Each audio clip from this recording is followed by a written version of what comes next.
ഏവർക്കും ദേവദാരുവിലെ പുതിയൊരധ്യായത്തിലേക്ക് സ്വാഗതം. രാമായണം പോലെ തന്നെ വളരെ പ്രാധാന്യമുള്ളതാണ് നാമരാമായണം എന്ന് പറയുന്നത്. ഇനി നാമരാമായണം എന്നാൽ രാമായണം ആദ്യാവസാനം പ്രധാന ഭാഗങ്ങളെല്ലാം നാമരൂപത്തിൽ ഉൾപ്പെടുത്തി 7 കാണ്ഡങ്ങൾ അടങ്ങുന്നതാണ് നാമരാമായണമെന്ന് പറയുന്നത്. അത് രാമായണം മൊത്തം പാരായണം ചെയ്യുന്നതിന് തുല്യമെന്നാണ് നാമരാമായണ ജപത്തെ കുറിച്ച് പൊതുവെ പറയുന്നത്. രാമ രാമ ജയ രാജാരാമ, രാമ രാമ ജയ സീതാരാമ എന്നീ 2 വരികൾ ഒരു തവണ മാത്രം കണക്കാക്കി 108 വരികളാണ് ഇതിൽ ഉള്ളത്.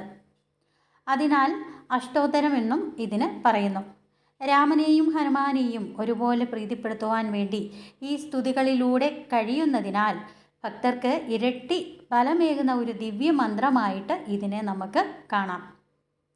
ഈ നാമം ജപിക്കുന്ന ഭക്തരെ ശ്രീരാമദേവനൊപ്പം ഹനുമാൻ സ്വാമിയും ആപത്ത് കാലത്ത് വന്ന് പാലിച്ച് രക്ഷിക്കുമെന്നൊരു വിശ്വാസമുണ്ട്. ഉറപ്പായിട്ടും അത് നടക്കുന്നതുമാണ്. കർക്കിടകത്തിൽ ദിവസവും ഇത് നമ്മൾ ജപിക്കുന്നത് ദുരിത മുക്തിപ്രദവും അതുപോലെ തന്നെ അഭീഷ്ട ഫലപ്രദവുമാണ്.